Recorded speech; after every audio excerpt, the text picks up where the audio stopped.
어린 아이들 특별한 경우를 제외하고서 물놀이는 어린 아이들이 대부분 좋아합니다.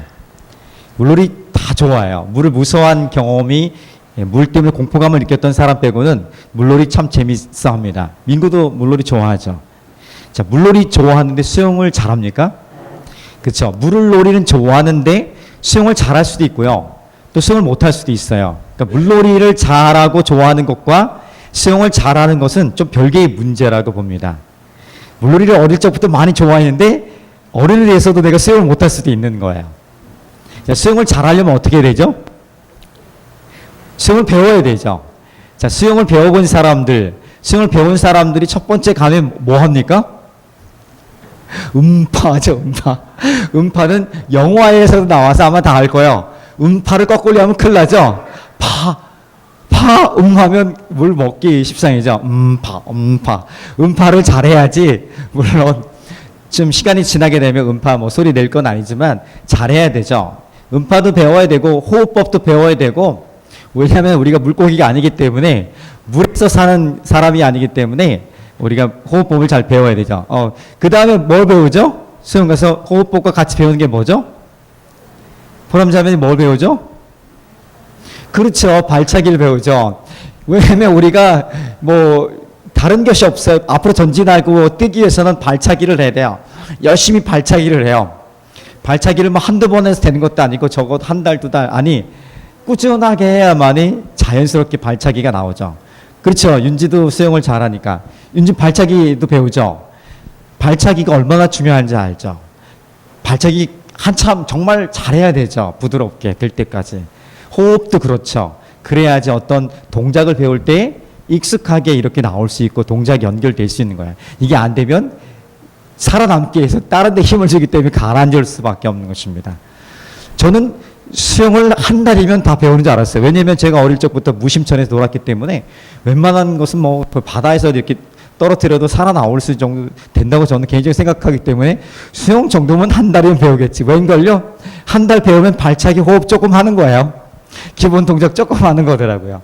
수영한 사람들 이야기를 들어보니까 1년을 했다. 근데 아직도 배우고 있다는 거야. 어떤 사람이 좀 그래 잘해 보여요. 그러면 얼마 했습니까? 3년 했습니다. 이렇게 얘기하는 거예요. 뭔 수영을 그렇게 오래 배우나. 나는 한 달이면 배운 줄 알았는데 실제로 보니까 1년이고 2년이고 3년을 배워야지 좀 마스터 될 수 있는 폼이 좀 제대로 잡히고 예쁘게 그리고 호흡도 편하게 이렇게 속도도 자기 마음대로 유연하게 할 수 있는 수준까지 간다고 봅니다. 수영 하나 배우는 것도 스포츠 하나 배우는 것도 참 오래 걸려요. 쉽게 배울 줄 알았는데 남들이 보니까 쉬운 것 같은데 그 쉬움이 될 때까지 과정 훈련은 엄청난 시간이 필요하더라고요. 우리 중에 피아노 치는 사람이 꽤 있어요. 영호가 요즘 피아노 연주를 하죠. 본인이 연주했던 클래시컬한 거 말고 재즈를 좀 연주도 하죠. 처음 재즈 곡을 받았을 때 어땠어요? 바로 연주가 가능했어요? 피아노를 쭉 치던 사람, 전공을 하기 위해서 치던 사람들도 전혀 새로운 곡, 나랑 전혀 익숙하지 않았던 그런 곡을 받았을 때에는 굉장히 오래 연습을 해야 돼요. 보통 얼마 정도 한 곡을 연습해요? 2주? 야, 굉장히 천재네요. 저는 한 달을 해도 안 되는데. 2주 하면 좀 익숙해져요. 그렇죠? 손가락이 익숙해져요. 그리고 한 달 정도 이상 되면 곡을 느끼게 되죠. 해석할 수 있어요. 개인차가 좀 있을 수 있습니다. 곡을 해석해야지 나중에 자기가 해석한 내용을 갖고 연주가 가능해요. 다른 사람이 그 연주를 잘하다 못하는 잘 모르더라도 자기는 알아요. 그리고 전문가들은 알게 되겠죠. 피아노 한 곡도 그렇게 오랜 시간을 연습해야만 연주할 수 있어요. 스포츠를 하나 배우더라도 오랜 시간이 걸려요. 이런 시간 없이 절절로 잘 되는 것은 아무것도 없습니다. 우리 인생의 목적인 여러 가지 모습 중에 한 부분인 하나님을 아는 것, 하나님 도대체 어떤 분이신지, 하나님 나를 왜 택해서 이곳에 있게 했는지, 하나님 내 인생에 어떤 특별한 목적을 갖고 계시다고 하는데 내 인생을 향한 그 목적은 어떤 것인지, 그리고 내가 그 목적은 어떻게 찾아가야 하는지, 그러면서 오늘 말씀에서 읽었던 예수 그리스도를 닮아가기까지, 그러니까 예수님이 성품과 예수님이 하셨던 삶의 방식대로 내가 살아가는, 예수님처럼 사는 거예요. 그렇게 살기까지는 얼마나 많은 시간이 걸리는 것인지, 어떻게 해야 하는 것인지 단번에 되는 것은 아니더라고요. 자고 일어났더니 이렇게 되더라. 아무것도 없어요. 그건 영화에서 나오는 거지. 철저하게 과정이 필요하고 그 과정에서 과정마다 훈련하고 열심히 노력하는 모습이 있어야 되는 거예요. 그것 없이 저절로 될 수는 없어요. 여러분이 원하는 것을 얻기 위해서는 반드시 과정과 과정 속에서 훈련하는 일들이 반드시 필요하다는 거예요. 원하는 것이 있어요. 있지요. 민준이는 오늘 민준이는 중학교 2학년인데 원하는 거 있지요. 자, 말하지 않아도 사실 내면에 있는 원함들은 누구나 다 가지고 있어요. 경미자매도 원하는 거 있죠. 기도 제목도 있고요. 그렇죠? 그렇게 이르기 원하는 거 있죠. 심양자매도요. sorry? 몇 년이 됐는데도 헷갈려 왔다 갔다. 그렇죠. 가족 잠 한번 빌려달라고 지난번 얘기했는데 그래 원하는 게 다 있어요. 그 원하는 것을 얻기 위해서 뭘 해야 될까? 공통적인 것이 몇 가지 있어요. 보세요. 내가 원하는 것이 있는데 그 원하는 것을 얻기 위해서는 근면해야 돼요. 성실함이 있어야 돼요. 근면함과 성실함이 없이 원하는 것을 얻었더라. 그건 정말 원하는 것이 아니었던 거죠. 그냥 저절로 되어졌더라. 이런 것은 자기가 진짜 원하는 거 아니에요. 정말 원하는 것이면 근면함과 성실함이 반드시 있어야 됩니다. 이것과 함께 또 뭐가 있어야 되냐면 내가 원하는 것이 무엇인지를 알아야 돼요. 그리고 그 내용에 대해서 어떻게 방향을 맞춰 가야 그것을 얻을 수 있을 것인가 방향 설정을 정확히 해야 돼요. 내가 원하는 것에 대한 이해를 했다면 그 이해한 것을 어떻게 얻을 수 있을까 하는 방향을 잘 맞춰야 돼요. 이쪽으로 가야지 방향이 맞는데 이쪽으로 열심히 하면 근면 성실이 있더라도 방향이 잘못되면 어떻게 됩니까? 문제가 심각한 거예요. 물론 방향이라는 게 완벽하게 일치할 수는 없어요. 적어도 우리는 방향이라는 것은 이렇게 볼 수 있는 거예요. 여기 서울을 가려면 어떻게 가야 돼요? 서쪽을 향해서 이렇게 서해안 고속도로 타고서 이렇게 좀 뱅돌아 가든지 아니면 서울 가든지 아니면 중부나 경부를 타고 쭉 가든지 아니면 동해안 쪽에서 이렇게 와서 다시 이렇게 서쪽으로 와서 서울을 가든지 다양한 방법으로 가야 돼요. 그러나 적어도 방향 정도는 비슷하게 가야 돼요. 부산 쪽으로 남쪽을 향해서 가면 안 되는 거예요. 우리 인생의 방향을 처음부터 완벽하게 알고 가는 사람은 없어요. 내가 원하는 것을 이해했더라도 그 이해했던 것들을 그 사람은 그렇게 갔지만 나는 인생 가운데 다르게 갈 수 있는 각 인생의 독특함의 삶의 배경도 있고 가진 자질들, 재능들이 있기 때문에 은사들이 있기 때문에 다양하게 길을 갈 수 있어요. 근데 그 길을 적어도 방향은 비슷하게 맞춰가는 것, 방향 설정을 잘하는 것이 중요하다는 거예요. 그래야지 우리가 열심히 근면하고 성실하게 하는 것들이 의미 있게 열매를 맺어갈 수 있는 한 부분으로 나타날 수 있는 거죠. 근데 이것만 갖고 안 되더라고요. 이렇게 살아가는 사람 꽤 많아요. 이렇게 살아감에도 불구하고 원하는 것을 얻는 사람이 있고 얻지 못하는 사람들이 많더라고요. 얻지 못하는 그 이유를 해결하기 위해서 꼭 마지막 이 두 가지를 갖고 있어야 돼요. 저를 보세요. 열정과 끈기예요. 열정이 있어야 돼요. 식어지지 않는 열정이 있어야 됩니다. 반드시 내가 이것을 해내고자 원하는 열정. 그리고 이것과 함께 끝까지 일을 끝내는 끈기예요. 일을 해내는 적은 것이라도 좋아요. 일을 해내보는 경험이 있어야 돼요. 중간에 포기하지 않고 끝까지 그 일을 해내는 그런 경험이 있어야 되는 거. 이걸 우리는 끈기라고 해요. 이것에 대해 책도 쓴 사람들이 그리시라고요. 끝까지 해내는 힘. 이것이 바로 끈기예요. 인내라고 할 수 있는 끈기. 이 끈기가 없으면 문제가 심각해집니다. 그래서 이 모든 지금 6가지 정도를 얘기했는데 이것 외에도 더 있겠죠. 이 6가지 어느 하나도 소홀히 할 것은 없습니다. 그런데 우리가 꼭 간과하지 말고 꼭 기억하고 오늘 마음속 꼭 새겼으면 좋겠는 것은 뭐냐면 끈기예요. 끝까지 해내는 힘이에요. 끝까지 해내보는 거예요. 적은 것이라도요. 내가 운동을 시작했으니까 운동도 한번 내가 원하는 것 위치에 내가 원하는 것 얻을 때까지 해보는 거예요.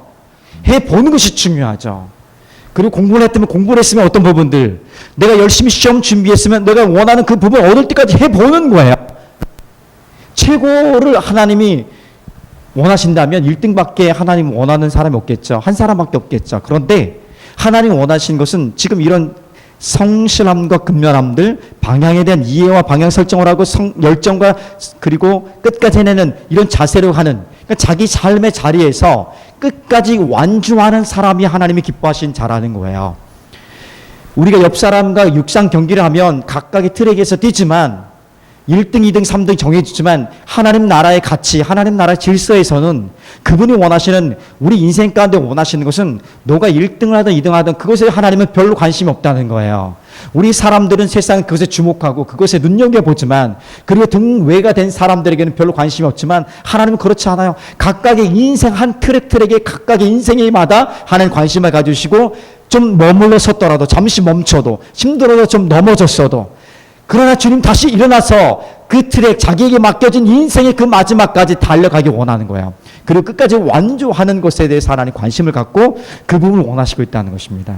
근데 우리 이 부분을 지금 들었고 이전에도 들었을지도 모르겠습니다. 그럼에도 불구하고 자꾸 세상이 옆에 사람이 우리 부모가 그 옆에 누군가가 모이면 만나면 그런 경쟁하고 비교하고 이런 것에 너무 익숙해지고 그것이 진리인 것처럼 진짜인 것처럼 생각해서 거기서 벗어나게 되면 부끄럽고 초라한 인생이 되는 것처럼 벌써 정해진 것처럼 우리 인생을 그렇게 얘기해 버리는 거야. 절대 그렇지 않은 거야. 그래서 그것이 아니라고 많이 얘기해도 이미 벌써 우리 뇌 가운데 그것이 고정돼 버린 거야. 이것을 바꾸기는 참으로 어렵습니다. 그래서 다른 것을 집어넣어야 되는 거야. 하나님이 우리 인생을 기뻐한다. 내가 잘하든 못하든 간에 내가 힘들어도 멈춰있든 간에 나를 이렇게 끝까지 내가 인생을 잘 살아가기 원하는 것, 내 인생을 하나님의 목적을 끝까지 완주해버리는 것, 하는 것, 그것을 기뻐하기 때문에 나는 그것을 해야 한다, 할 수 있다는 것을 여기다 놓고 이것이 부정적인 세상적 가치들에 대해서 점령해 버릴 수 있도록 날마다 새롭게 태어나는 것, 그것이 필요하다 봅니다. 우리가 말하고 있는 메타노이아, 회개라는 단어가 메타노이아예요. 그리스 히라바라고 얘기하는 건데 메타는 바꾸다라는 뜻은 거, 체인지하는 거야. 그리고 노이아는 어떤 생각을 얘기해요. 이거 그러니까 합친 뭐예요? 합성어니까 생각을 바꾸는 거예요. 회개라는 것은 그래서 이쪽으로 가는 자꾸 이쪽으로 생각하면 부정적인 생각을 하다가 회개하는 거예요. 아, 이것이 아닙니다. 죄송합니다. 하나님 잘못했습니다. 이 길이 내 길이 아니었습니다. 그러면서 어떻게 하냐고요? 생각을 바꾸어서 변화된 길로 가는 거예요. 이것이 바로 회개인 거죠. 그러니까 주님 나를 용서해 주세요. 불쌍히 여겨주세요. 이것이 끝나는 것이 아니라 실제 우리 생각을 바꾸고 삶을 바꿔가는 것이 하나님의 사람의 모습인 것이고 이 세상 사람들이 얘기하고 있는 인생의 목적이 이것입니다라고 우리에게 자꾸 주입했던 진짜가 아닌데 진짜처럼 속고 있는 것이 있다면 눈을 떠서 좀 보고 우리 인생의 가치들 우리가 인생의 목적에 대해 지금까지 쭉 와서 살폈던 우리가 얼마만큼 소중하고 존귀한 존재인지에 대해서 하나님이 죽기까지 우리를 사랑하실 만큼 우리가 소중한 존재이고 하나님의 책에 우리 모든 일거수일투족을 다 기록할 것처럼 기록된 것처럼 우리를 그렇게 사랑하고 소중히 여기는데 내가 그렇게 존귀한 자인데 아니 내가 그렇게 존귀한 자인데 그렇게 쉽게 내 판단받을 수 있겠습니까? 아니라는 것이죠. 오늘 그 믿음을 가지고 다시 한번 전진해 봤으면 좋겠습니다. 하나님을 알아가는 것, 하나님을 경험하는 것, 그래서 우리 서두에 얘기했던 것처럼 오랜 시간이 걸립니다. 성경은 우리가 읽었던 것처럼 이렇게 얘기합니다. 에베소 4장 15절은 오직 사랑 안에서 참된 것을 하여 범사의 모든 것에 그에게까지 예수 그리스도까지 잘할지라. 그는 머리는 곧 그리스도라. 예수님처럼 되는 것, 예수님처럼 되라고 해서 신이 되라는 것은 결코 아니라는 것을 여러분 잘 알 수 있을 것입니다.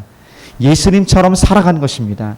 예수님의 생각을 하고 예수님처럼 생각하고 예수님처럼 사람을 대하고 예수님처럼 우리에게 주어진 일을 하고 예수님처럼 우리가 생각한 것들을 실행에 옮기고 이렇게 살아가는 것이 바로 우리 인생의 목적이다 이렇게 말씀하고 있는 것입니다. 그러니까 우리 인생의 목적이 아주 멀리 있는 것이 아니었다는 거예요. 지금 우리가 그것을 이루어가고 있는 과정이에요. 지금도 하나님의 말씀을 통해서 조금 더 하나님에 대한 암들 하나님에 대한 이해들이 넓혀졌다면 오늘 내가 여기 오기 전까지 하나님에 대해서 알았던 것보다 하나라도 더 알았다면 나는 지금 인생의 목적에서 가치 있는 삶을 살아가고 있는 과정이다 이렇게 보고 있는 거예요. 그 과정 속에서 자라고 있는 거예요.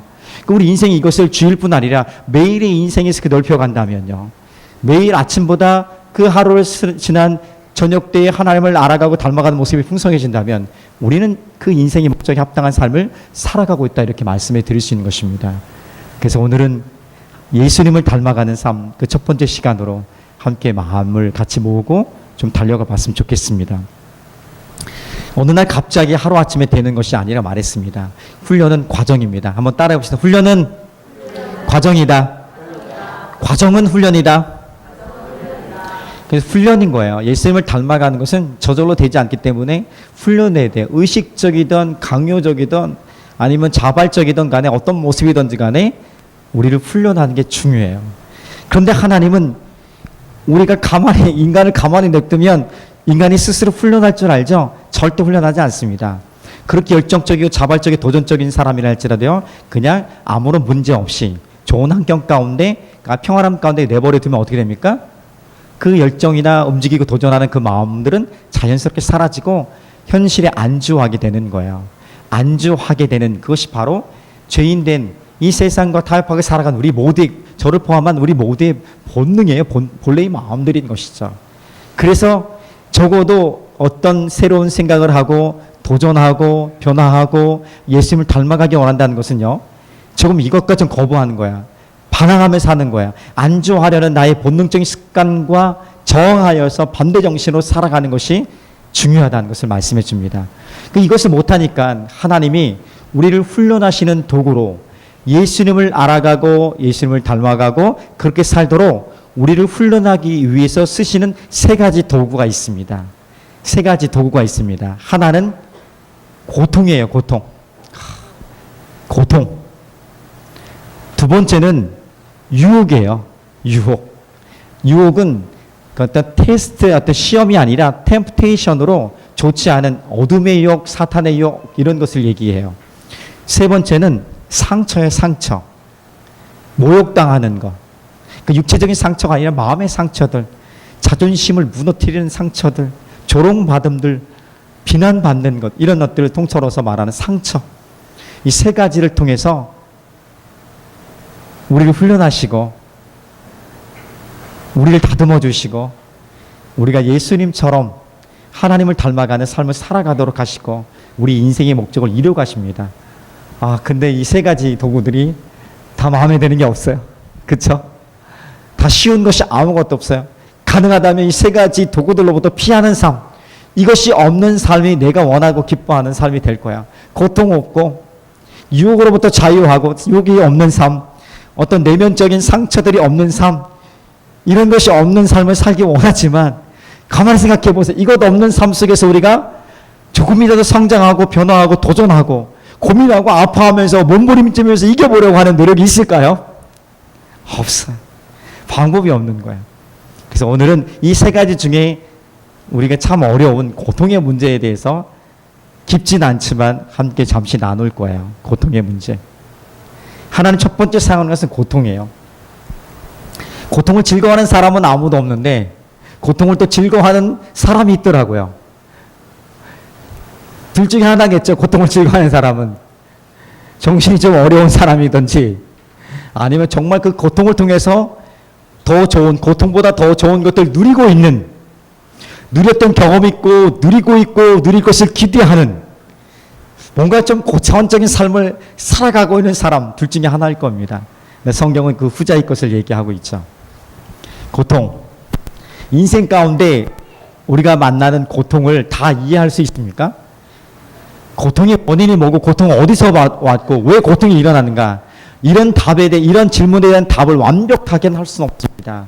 단지 우리는 지금 그 고통의 이유와 원인들을 찾아가면서 우리 인생을 낭비하기보다 좀 새로운 차원에서 그래, 고통은 사실이야. 내가 느끼는 건 내가 당면한 거니까 고통을 인정하고 어떻게 하면 이 고통을 내가 견뎌내고 극복한 후에 고통을 통해서 주어지는 풍요로움이 있다면 나도 그것을 누려보고 고통을 통해서 성장할 수 있다면 그 성장도 한번 내가 누려보고 이 고통이 그래서 그 결과를 가지고 이래서 고통이 내게 있었구나 하는 것을 해석할 수 있는 삶의 모습이 있었으면 좋겠어요. 많은 사람들이 착각하는 것이 왜 내게, 왜 우리에게, 우리 가정에게 내 이 상황에 이 고통이 올까? 그 고통의 원인을 찾아 과거로 찾아가는데 그것이 우리 삶에 도움이 될까? 고통을 극복하는 데 도움이 될까? 불안과 두려움이 있어요. 불안과 두려움을 해결하기 위해서 정신 분석학의 대가였던 프로이드는 근데 지금은 그것을 안 해요. 계속 어릴 적 고통을 찾아가요. 그 원인 때문에 지금 네가 고통받고 있는, 그래서요. So what? 그래서 어쨌다는 거야. 해결책이 없는 거야. 오히려 더 고통을 더 심화시키는 거야. 더 불안하게 만들어버리는 거야. 하나님의 말씀은 그래, 네가 과거에 그렇게 살았을지라도 그런 적 이제 그리스도 안에 새로운 피조물이야. 하나님 안에 새롭게 만났으니까 그것에 대해서 내가 너를 덮었으니까 지금부터 어떻게 살 것인가를 바라보는 게 중요하다.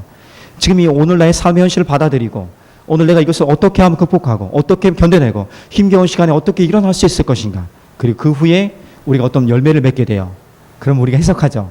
잘 돌아보세요. 좀 인생 연륜이 있으신 분들은 충분히 공감할 수 있을 거야. 이날에 몰랐는데 나중에 보니까 아 맞아 그래서 그런 거야. 그랬구나. 그럴 수 있었겠구나. 이렇게 받아들이면 여유가 생기는 거야. 고통 중에 있는 사람에게 얘기하기 참 어려워요. 고통 가운데 있는데 이것을 통해서 너를 향한 계획이 있을까 풍성함이 있을까 안 들어와요. 들어올 수가 없죠. 지금 고통당해 죽겠는데 아니 그게 말이가 돼요? 그럴 땐 같이 함께 고통을 공감해 주면 되는 거야. 그래 내가 우리도 경험해 봤기 때문에 그 힘겨운 자리에 함께 있어 주는 거죠. 함께 있어 주면서 함께 견뎌내갈 수 있도록 한 걸음씩 뛸 수 있게. 아니 한 걸음 힘들어요. 제자리 머물러 있는 게 힘드니까 그래도 견디면서 반걸음에 뛸 수 있게끔 생각을 좀 새롭게 열 수 있게끔 그렇게 같이 가주는 거죠. 그러면 그도 내공이 키워지고 어느 순간에 가게 되면 그 부분에 오게 되면 아 하나님이 나를 이렇게 인도하셨구나. 나의 가장 어려운 시간에 하나님 나의 발걸음을 인도하셨구나. 모래 위에 발자국 있지 않습니까? 내가 좋을 때는 네 발자국이 있었는데 내가 가장 힘겨울 때 내 인생에 있어서 가장 어려울 때는 두 발자국밖에 없었어. 그때 하나님 나를 왜 외면했습니까? 나의 그 고통스러운 그 순간에 하나님 나를 왜 떠나셨습니까? 왜 나와 함께 하지 않았습니까? 이런 질문을 던질 때 하나님 뭐라 말씀하십니까? 착각하지 마. 야 그때 내가 너를 업고 갔잖아. 너 너무 힘들어서 너 쓰러진 거 내가 업고 간 거야. 이제 알아? 그 고백을 드리고 있는 것이죠.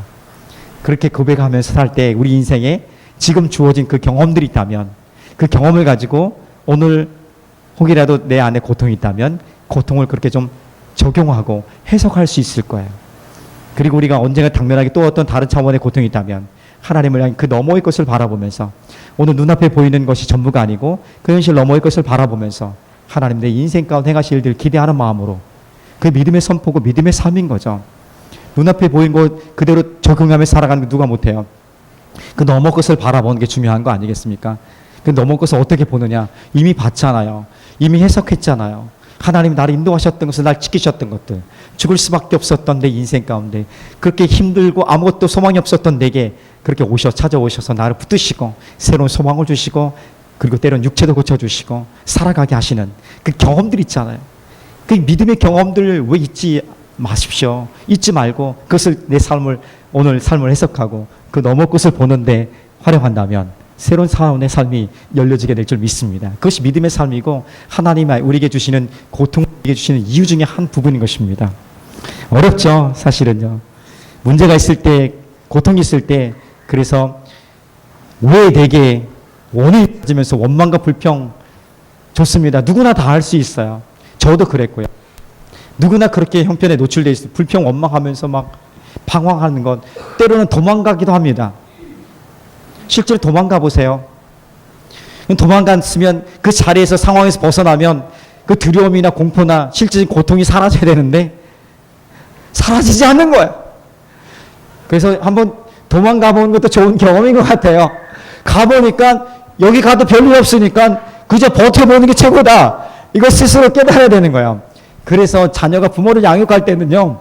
이미 많은 삶의 경험을 가지고 아이를 양육하면 아이들은 인풋이 안 돼. 공급이 받아들일 좁아요. 우리는 이렇게 넓은 것을 많이 갖고 있는데 애들은 지금 요만큼 좁고랑요. 이 많은 경험들을 한꺼번에 넣어주려니까 틀린 게 아니에요. 맞는 거 옳은 거예요. 그런데 다 넣으려고 하니까 애들은 경험되지 않은 것이 이해할 수 있는 영역이 아닌 거예요. 아이들이 실패를 경험할 수 있는 어려움을 넘어짐을 경험할 수 있는 것을 빼앗으면 안 되는 거예요. 스스로 그 경험을 해보고 어려움을 경험해 보니까 우리도 그것을 통해서 아 이것이구나 하는 것을 얻었던 것처럼 우리 아이들에게도 지나치게 벗어나지 않는다면 그래도 넘어지고 게으르고 헤매는 것들 스스로 해보고 경험하고 아 이것이 아니구나 이러면 안 되겠구나 하는 것을 뺏지 말아야 되는 거예요. 이 기회를 통해서 우리가 배운 것처럼 우리 다음 세대에게도 우리가 정죄하거나 규율을 억제하거나 규범을 너무 완벽하게 할 것이 아니라 하나님 안에서 우리가 자라가고 자유롭게 성장해서 지금 왔던 것처럼 그보다 더 넓은 바운더리를 만들어서 한번 마음껏 한번 해봐라 이렇게 그래도 생각은 되죠. 아 저렇게 하면 되겠어? 저희 마음이 늘 그래요. 그렇게 해놓고서도 어려워요. 저도 그런데 여러분 더 할 수 있을 거예요, 아마. 그럼에도 불구하고 그런 연습을 해 나가는 것도 필요하다 봅니다. 도망갔더니 이곳에서 벗어났더니 안 되더라. 경험해 보니까 오늘 견딜 수 있는 힘이 생기는 거죠. 두려운 마음들, 어려운 마음들, 고통스러운 마음들이 있어요. 왜 없겠습니까? 어떻게 될까 하는. 의연한 척하지만 의연한 것 같은 모습이 우리 외모 속에서 있지만 조금 더 깊이 삶을 나누고 내면을 내하게 나누면 다 의연하지 않아. 의연한 척하는 거예요. 저도 마찬가지고요. 다들 무거운 짐을 질고 힘겹게 살아가는 모습이 있어요. 그것이 무게가 각각의 삶의 종류에 따라서 상황에 따라 다를 수는 있지만 어린아이, 청소년들, 청년들, 그 장년들, 어르신들 그 무거운 짐들이 있어요. 그 무거운 짐에 눌려서 때로는 굉장히 물속에서 숨을 쉬지 않으면 갑자기 당황하면 어떻게 돼요? 두려움이 공포가 오는 거예요. 그것처럼 내가 갑자기 공포하고 와요. 그래서 그 마음들 숨길 것도 아니고요. 하나님 앞에 적어도 하나님 앞에서만큼 하나님 내 형편이 내 상황이 이렇습니다 하고 정직하게 고백하는 거예요. 그러면 하나님 내가 이렇걸랑요. 이렇게 지금 쫄고 있고요. 두렵고 있고 이게 진짜가 아닌 것 같은데 자꾸 진짜처럼 자꾸 여겨지고 있걸랑요. 어떻게 하면 좋겠어요, 주님? 살아니까 갖고 나가는 거야. 그리고 더 이상 그곳에서 내가 두려움 속에서 헤매지 않기를 선택하는 거예요. 어둠에 있다면 어둠에서 열심히 전략과 방법을 다쳐서 어둠을 무찌려고 싸워보세요. 어둠이 물러가지 않아요. 근데 굉장히 간단한 방법은 내 빛을 선택하고 딱 가니까 어둠은 사라지게 돼 있어요. 물러나게 돼 있는 거예요. 이게 싸움에 올리고 믿음에 올리는 거야. 그렇게 공포 속에 두렵던 마음들이 충분히 약을 먹지도 않고도 회복될 수 있고 건강하게 살아갈 수 있는 비결은 바로 여기에 있는 거예요. 선택하는 거야. 그래, 더 이상 네가 그렇게 나에게 공격해도 나를 어찌할 수 없어. 네가 나를 죽일 수 없어. 왜? 나는 하나님의 자녀이고 하나님 보호하시기 때문에 나는 하나님 선택할 거야. 아멘? 그러면 이 어둠이 사라지게 돼 있고 우리를 억눌렸던 것들이 사라지진 않아요. 그런데 그것 때문에 내가 쫄지 않아요. 담대하게 맞설 수 있는 용기가 생겨요. 그러니까 용기가 있으면 여유가 있게 되죠. 여유가 있으니까 어떻게 돼? 보여요. 이렇게 하면 되겠구나. 움츠려 들고 힘이 들고 막 이렇게 하니까 하나도 안 보이는데 하나님 선택하니까 문제보다 더 크신 하나님이 보이고요. 그 지혜가, 삶의 지혜가 열리게 되는 거예요. 그럼 해볼 수 있는 기회들이 생기잖아요. 그래 가는 거예요. 고통이 없으면 그냥 편안한 안주해 버리면 우리에게 이런 기회가 오지 않아요. 그냥 아무런 문제 없이 잘 살아가는 건 무슨 일을 만나든지 어떻게 한다고요? 만사형통하리라 하는데 무슨 일을 만나든지 만사형통한다는 것은 무슨 일을 만나든지 고통이 없거나 문제가 없거나 아픔이 없거나 상처가 없는 그런 인생이 아니라 그 모든 어떤 여러 가지 사연들이 있고 힘겨운 것이 있을지라도 내 인생이 만사형통하는 것은 내가 그것을 견뎌내고 이길 수 있고 오히려 그것을 통해서 성장할 뿐 아니라 풍요로운 삶을 누릴 뿐 아니라 누군가에게 그렇게 살 수 있다고 도전하고 내 삶을 나눌 수 있는 풍요로움을 나눌 수 있는 그런 인생을 살아갈 수 있기 때문에 만사형통하다 이렇게 고백할 수 있는 것입니다. 고통이 문제가 어려워요. 그런데 지금부터라도 믿음의 눈으로 고통을 향한 지금까지 견뎌온 시간들이 너무 어렵고 힘겹고 또 견뎌내야 될 것들도 두렵고 떨림들이 있고 막연한 것들이 있지만 그래요. 그 마음들 누가 알겠습니까? 똑같은 경험한 사람이 아니고서는 알 수 없는 사실이에요. 근데 놀라운 것은 우리에겐 굉장히 축복은요. 어떤 거냐면 심지어는 우리 가족이 그것을 다 이해 못할 수도 있어요. 가장 가까운 부부도 이해할 수도 없을 수 있어요. 그런데 적어도 한 분은 하나님은 우리 그 모든 것을 다 이해하시는 분이에요. 우리 그 모든 연약함들, 아픔들에 대해 다 경험하셨던 분이기 때문에 우리를 충분히 공감할 수 있는 부분이에요. 우리를 충분히 불쌍히 여길 수 있어요. 내가 너를 불쌍히 여긴다 뿐 아니라 내가 너와 함께 하겠다고 그래요. 말로만 함께 하지 않고 실제로 도우면서 너와 함께 하겠다 말씀하시는 분인 거예요. 그분을 의지하면 되는 거예요. 그러면 나와 가장 가까운 사람들도 이해할 수 있고요. 나를 이해하는 공감력들도 더 넓어지게 될 수 있는 거예요. 그래서 서운할 필요가 없는, 서운하죠. 시간이 갈수록 서운함이 더 많이 생기는 거예요. 왜? 내가 한 것에 집중하기 때문에 그래요. 그런데 내가 그것을 통해서 내가 성장하고 내가 누렸던 것들, 희생했던 것을 누렸던 것, 그것을 집중하면 초점을 맞추면 서운한 게 아니죠. 나는 이렇게 했는데 너는 왜 이렇게 해? 그게 아니라 내 삶에서 그것을 통해서 내가 잘하고 좋은 것 누렸던 것 생각하면 그 서운함들이 사라질 수 있는 거예요.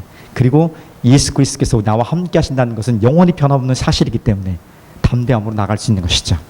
그래서 로마서 5장 3절 4절은 이렇게 말씀합니다. 다만 이뿐만 아니라 환난 중에 우리가 즐거워한대요. 이게 어떻게 가능해? 이게 환난 중에 즐거워한대. 미친놈이 아니고선. 근데 또 하나 있다 그랬죠. 정말 환난 중에서 뭔가를 누리고 있는 사람이라면 즐거워할 수 있는 거야. 그 뒤에 나오는 구절이 너무나 놀랍습니다. 환난은 인내를, 인내는 연단을 소망을 이루는 줄 알미라. 안다는 건 뭐예요? 그렇게 될 거야가 아니라 실제로 경험한 거야. 소망이 이루어졌네. 어떻게? 환난 속에서, 고통 속에서 내가 견뎌내는, 환난은 인내를 만들어내는 거야. 견뎌내는 끈기를 만들어내는 거야. 저도 이겼던 끈기 끝까지 해보겠다는 마음들. 끈기가 있는 거예요. 끈기를 가지고 나왔더니 이 끈기가 연단을, 그러니까 뭐예요? 아주 최고의 금을, 보석을 만들기 위해서 계속해서 달구고 두드리고 반복해서 훈련하는 과정을 통해서 어떻게 해요? 소망이 이루어지는 것을 경험하는 거야. 소망을 취하는 거예요. 이 경험을 하고 나니까 한 번 할 때 안 되는 거야. 내 경험을 할 때는 수차례 많이 해야 돼요. 한 번 하고서는 금방 잃어버리더라고. 또 힘들어요. 근데 몇 차례 하다 보니까 면목이 없는 거 자꾸 힘들다고 할 수 있진 않아요. 왜냐하면 힘든 것을 통해서 경험한 거기 때문에 다시 그렇게 얘기하는 게 어려운 거야. 섣불리 하나님 내게 왜 이것을 어렵게 하십니까? 떠나가게 해주시고 뭡니까 주님? 이렇게 하기가 어려워요. 염치가 있지. 몇 번 하고서 그렇게 하면 안 되는 거야. 그러니까 좀 하다 보니까 이것이, 하나님 도대체 왜 이 고통이 내게 있습니까? 좀 진지해지죠. 뭘 원하십니까? 뭘 혹시 깨닫기 원하시는 것이 있습니까? 뭘 내가 보기 원하십니까? 이것을 통해서 내가 기대하고 소망하게 될 것은 무엇입니까? 하는 마음은 그렇게 안 할지라도 질문을 그렇게 할 수밖에 없는 거야. 근데 어느 순간 또 이거 지나가 보면 어떻게 되면 이게 진짜 질문이 돼요. 그리고 기대감이 생기는 거야. 그렇죠, 여러분. 익스트림 그런 스포츠를 좋아하는 사람들은 이해하기 어렵죠, 여러분들. 그거 뭐하러 그거 해. 근데 그거 있잖아요. 그 롯데월드나 여기 예버랜드 가면 이거 극한적인 거 있죠. 막 뚝뚝 떨어지고 하고 막, 자이로 드롭인가? 70m에서 뚝 떨어지는데 처음에 소리가 안 나오는 거야. 이거 다 내려오고. 두 번째부터, 소리가 나고, 처음에는요, 이게 너무 깜짝 놀라가지고. 근데 뭐가 있어요? 계속 타고 싶은, 그죠? 그 T 익스프레스인가요? 그 4분 정도 타는 거. 계속 타고 싶은 마음이 생기는 거죠. 지금은 안 그래요. 지금 나이가 들어 이제 귀찮아, 힘들어요. 줄 서는 것도 힘들고 이제 하여튼 은근히 그런 거 즐기는 거 있잖아요. 그것처럼 이런 하나님에 대한 경험들, 스릴들 느낀 사람들 같은 믿음의 성숙함이 좀 우리에게 있다면 아마도 그래서 지금 사도 바울이 내가 환난 중에도 즐거워할 수 있는 것은 그런 경험들을 미루어서 사실이라는 것. 나만 경험했나? 모든 예수의 사람들이, 나와 함께 했던 동역자들이, 우리 공동체의 멤버들이 그렇게 살아가고 있고 그렇게 경험을 하고 있으니까 우리는 함께 환난 중에서도 하나님을 믿는 믿음 때문에 슬퍼하거나 어려울 것이 아니라 힘든 것은 사실이에요. 무거운 짐을 지고 가야 되는 건 사실이에요. 견뎌내고 희생해야 될 건 사실이에요. 그렇지만 그럼에도 불구하고 하나님의 환난은 인내를, 끈기를 만들어내고, 끈기는 우리를 과정 속에서 연단해서 아주 보기 좋은 모습으로 연단해서 교만하지 않고 마음껏 누릴 수 있도록 하기 위해서 열매를, 소망을 이루시는 줄 나는 알고 알아왔고 알아갈 것이기 때문에 나는 그래도 한번 버텨보면서 한번 미소를 지을 수 있는 거죠. 거기까지 가는 거. 그리스의 장성한 예수님처럼 살아가는 모습이 하나의 부분이 아니겠습니까? 이게 뭐라고요? 내 인생의 목적의 여러 부분 중에 저는 굉장히 가장 중요한 부분 중에 하나라고 봅니다. 그렇게 살아가는 것입니다. 마가복음 14장 36절에서 예수님이 이런 고백을 하십니다. 예수님이 겟세마네 동산에서 이제 기도하실 텐데, 이제 그 기도 후에 잡히시고 정말 핍박을 많이 받으십니다. 조롱을 많이 당하셔요. 그냥 이렇게 맞는 것들은 육체적인 고통은 괜찮아요. 괜찮지 않지만 견딜 수 있다고 우리가 생각합니다, 한번. 그런데 비난하고 조롱하고, 야 네가 하나님의 아들이라고? 내려와봐 십자가 내려와봐 야 너는 못 구원하면서 진짜야? 이렇게 비웃는 거야. 아마 그게 난 제일 힘들었을 거야. 그때 나는 왜 예수님이 봐라 이놈들아 하면서 짠 내려왔다면 다 끝장났을 거야. 거기 있는 사람들이죠. 그렇게 말하는 놈 다 끝장나고 다 그 소문나서 다 엎드렸을 거야. 그럼 그 다음은요? 그 다음은 없는 거야. 끝까지 그냥 십자가의 죽으심을 통해서 우리를 용서하시고, 그래서 우리를 사랑하시는 모습을 내가 바로 너 이만큼 사랑해 보여주신 거예요. 그래서 오늘 우리가 있는 거예요. 그 마지막 기도의 장면에서 예수는 이렇게 기도해요. 이르시되 아빠 아버지여, 아버지께서 모든 것이 가능하오니 이 잔을 내게서 옮기시옵소서. 그러나 나의 원대로 마옵시고 아버지 원대로 하옵소서. 이것이 예수님을 닮은 기도입니다. 예수님이 한 기도고 예수님을 닮은 기도가 되어 우리 고통 중에 우리가 하는 기도가 이렇게 좀 성장했으면 좋겠어요. 이렇게 처음부터 기대하진 않아요. 그렇지만 이 정도 수준까지 갔으면 좋겠어요. 절박한 고통의 상황이 있을지라도 하나님 내게 나 이거 하기 싫고요. 이것을 원하지 않습니다. 피할 길이 있다면 딴 것을 주십시오. 이렇게 기도할 수 있어요. 그렇게 기도하기 보편적인 거니까. 그런데 우리의 마지막 순간의 결론은 이렇게 됐으면 좋겠어요. 예수님처럼. 그런데 주님, 하나님, 내가 원하는 대로 하지 마시고 하나님 원하신 대로 내 삶을 이끌어 주십시오. 모든 삶의 영역들 결정할 때의 태도들, 그리고 우리 기도의 제목들, 그리고 결정의 기준들이 이렇게 되기를 예수님의 축복합니다. 그러면 예수님을 조금 더 닮아갈 수 있는 고통의 도구가 의미 있게 우리에게 사용되게 될 줄 믿습니다. 영원한 하나님 나라가 있고 하나님과 함께하는 것이 우리에게 가장 행복한 것이라면 오늘 그런 삶도 감당할 수 있게 될 줄 믿습니다. 설거지를 했어요. 문제가 있더라고요. 설거지 깨끗이 했는데도 문제가 있는 게 있더라고요. 특히 바나나 껍질. 바나나 껍질을 음식물 쓰레기를 설거지 깨끗이 하고 음식물 쓰레기를 버리지 않으면 어떻게 됩니까? 잠깐은 괜찮아요. 계속 내버리면 어떻게 돼요? 오염돼요. 괜찮아. 뭐 고가 있고 그가 있고. 바나나 껍질을 그렇게 그냥 놔둬보세요. 엄청 초파리 같은 날파리들 막 그냥 엄청 생기죠. 그리고 그들을 계속 내버려두면 어떻게 됩니까? 주위 전체를 오염시킬 수 있는 것이죠. 하나님 앞에 우리가 가지고 나갈 자세 이거예요. 내가 깨끗한 것 같은데 나의 가장 찌꺼기 같은 어떤 부분들이 있을 수 있어요. 이런 내면의 어떤 것들, 이 부분들에 대해서도 정직하게 고백하는 순간에 하나님 나를 자유케 할 수 있을 것이고, 늘 그런 것이 잘 보세요. 그것이 어떤 거냐면 내가 뭘 열심히 잘하고 있어요. 그런데 항상 결정적인 순간에 내 발목을 잡는 그 어떤 것들이 있어요. 그 부분들을 한번 잘 생각해 보면 알 수 있어요. 그 부분이 바로 나 영적인 아킬레스건 것 같은 거예요. 남겨둔, 아직도 보이지 않게 남겼던 음식물 찌꺼기가 내 삶을 그걸 좀먹고 있다는 것이죠.